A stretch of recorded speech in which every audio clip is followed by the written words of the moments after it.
Listener discretion is advised. The Telltale Heart by Edgar Allan Poe.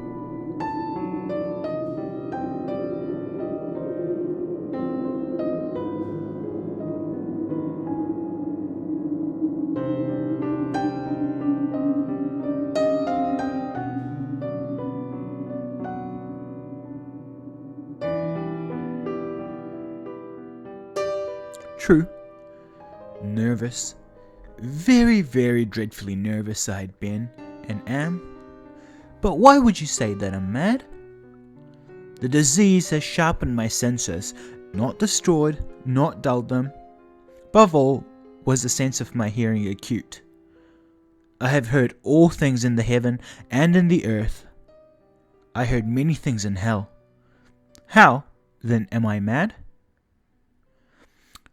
Hearken and observe how healthily, how calmly I can tell you the whole story. It is impossible to say how first the idea entered my brain, but once conceived, it haunted me day and night. The object was none. Passion there was none. I loved the old man. He had never wronged me. He had never given me an insult. For his gold I had no desire. I think it was his eye. Yes, it was this. He had the eye of a vulture, a pale blue eye with a film over it. Whenever it fell upon me, my blood ran cold. And so, by degrees, very gradually, I made up my mind to take the life of the old man, and thus rid myself of the eye forever. Now, this is the point. You fancy me mad, but madmen know nothing. You should have seen me. You should have seen how wisely I proceeded, with what caution, with what foresight, with what dissimulation I went to work. I was never kinder to the old man than during the whole week before I killed him. And every night, about midnight, I turned the latch of his door and opened it, oh so gently, and then when I had made an opening sufficient for my head, I put in a dark lantern, all closed that no light shone out, and then I thrust my head in. You would have laughed to see how cunningly I thrust it in. I moved it slowly, very, very slowly, so that I might not disturb the old man's sleep. It took me an hour to place my whole head within the opening, so far that I could see him as he lay upon his bed. Would a madman have been so wise as this? And then, when my head was well in the room, I undid the lantern cautiously. Oh, so cautiously. Cautiously, I undid it just so much that a single thin ray fell upon the vulture eye, and this I did for 7 long nights, every night just at midnight, but I found the eye always closed, and so it was impossible to do the work, for it was not the old man who vexed me, but his evil eye. Every morning, when the day broke, I went boldly into the chamber and spoke courageously to him, calling him by name in a hearty tone and inquiring how he passed the night. So you see, he would have been a very profound old man, indeed, to suspect that every night, just at 12, I looked in upon him while he slept. Upon the 8th night, I was more than usually cautious in opening the door. A watch's minute hand moves more quickly than did mine. Never before that night had I felt the extent of my own powers, of my sagacity. I could scarcely contain my feelings of triumph, and to think that there I was, opening the door little by little, and he not even dream of my secret deeds or thoughts. I fairly chuckled at the idea, and perhaps he heard me, for he moved on the bed suddenly, as if startled. Now you may think that I drew back, but no. His room was as black as pitch with thick darkness, and so I knew that he couldn't see the opening of the door, and I kept pushing it on steadily. I had my head in, and was about to open the lantern, when my thumb slipped upon the tin fastening, and the old man sprang up in bed, crying out, "Who's there?" I kept quite still and said nothing. For a whole hour I did not move a muscle, and in the meantime I did not hear him lie down. He was sitting up in bed, listening, just as I have done night after night, hearkening to the death watches in the wall. Presently I heard a slight groan, and I knew it was the groan of mortal terror. It wasn't a groan of pain or of grief. Oh no, it was a low, stifled sound that arises from the bottom of the soul when overcharged with awe. I knew the sound well. Many a night, just at midnight, when all of the world slept, it has welled up from my own bosom, deepening with its dreadful echo the terrors that distracted me. I say I knew it well. I knew what the old man felt, and I pitied him, although I chuckled at heart. I knew that he had been lying awake ever since that first slight noise when he had turned in his bed. Fears had been ever since growing upon him. He had been trying to fancy them causeless, but could not. He had been saying to himself, "It is nothing but the wind in the chimney. It is only a mouse crossing the floor. Or it's merely a cricket which has made a single chirp." Yes, he had been trying to comfort himself with these suppositions, but he had found all in vain. All in vain, because death, in approaching him, had stalked with his black shadow before him and enveloped him. And it was the mournful influence of the unperceived shadow that caused him to feel, although he neither saw nor heard, to feel the presence of my head within the room. When I had waited a long time, very patiently, without hearing him lie down, I resolved to open a little, very, very little crevice in the lantern. So I opened it, and you cannot imagine how stealthily, until at length a simple dim ray, like the thread of a spider, shot out of the crevice and fell upon the vulture eye. It was open, wide open, and I grew furious as I gazed upon it. I saw it with the perfect distinctness, all a dull blue with a hideous veil over it that chilled the very marrow of my bones.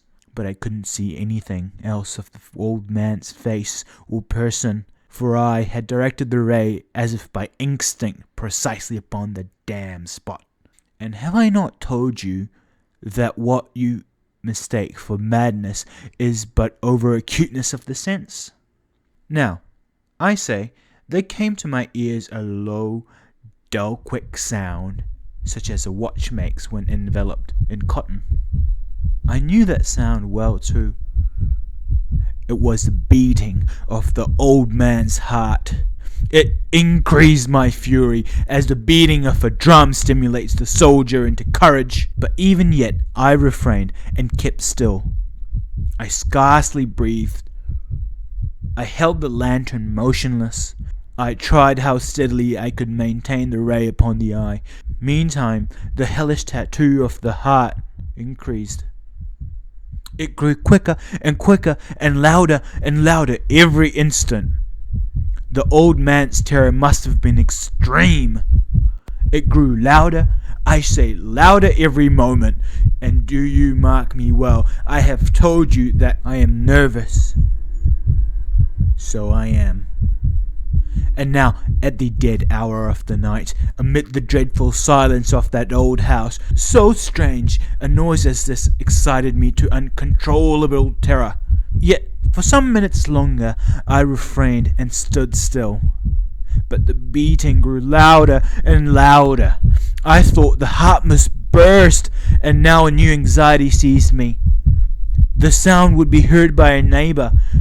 The old man's hour had come. With a loud yell, I threw open the lantern and leaped into the room. He shrieked once, only once. In an instant, I dragged him to the floor and pulled the very heavy bed over him.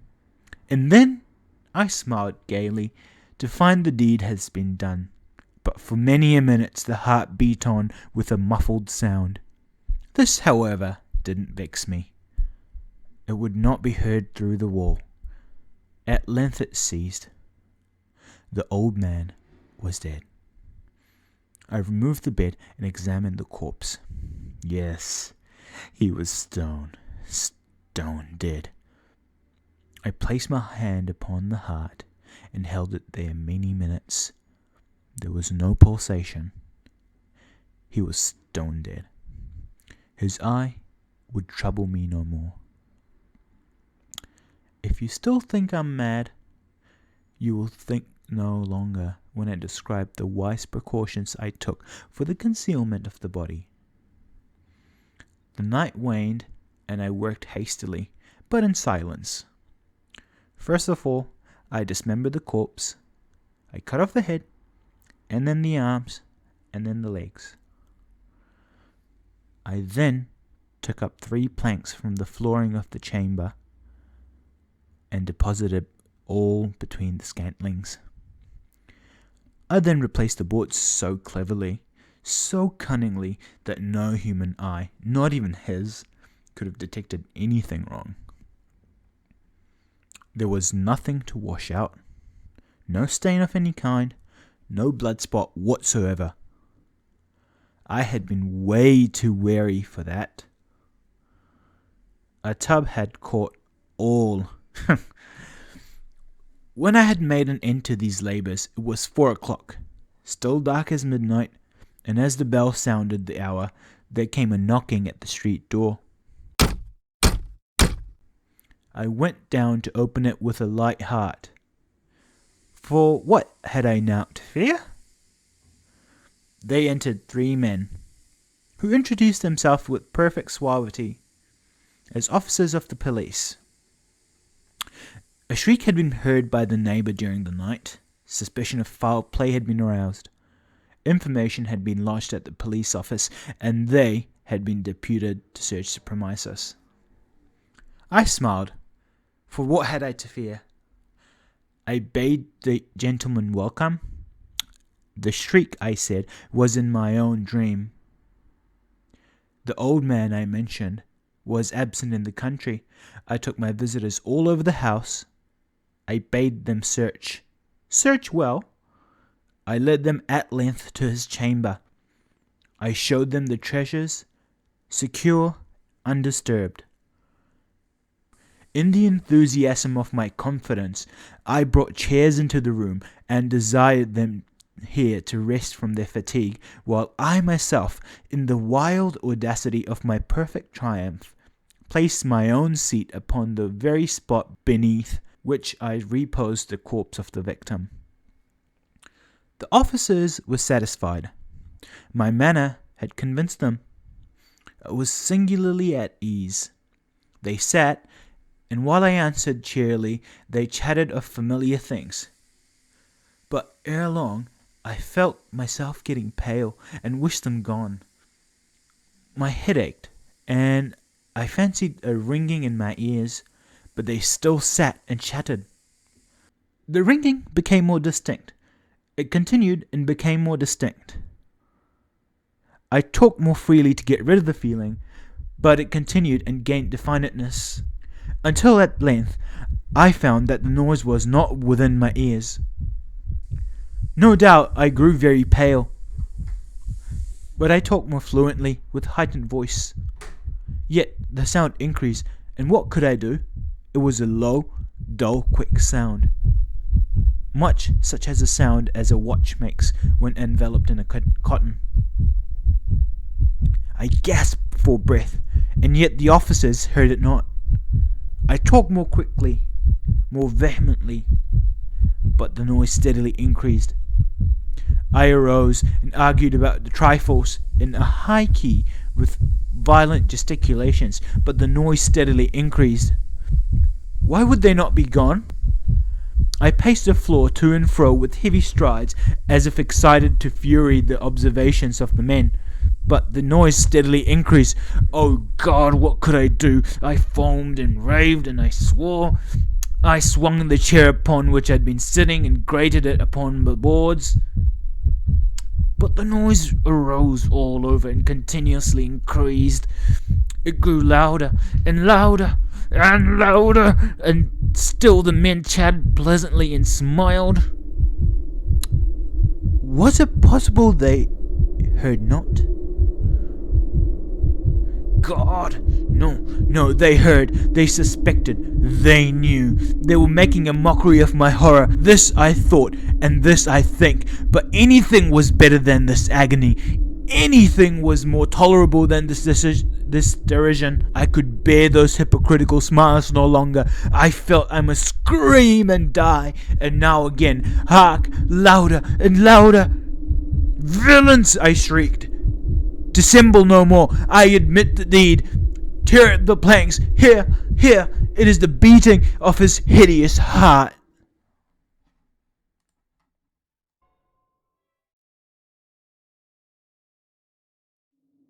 Hey guys, if you've enjoyed this story, leave a like, and if you want more stories from Edgar Allan Poe or other authors, let me know in the comments below. And don't forget to follow me on YouTube, as well as my new podcast called Talking Trash for more content like this. Cheers, stay safe.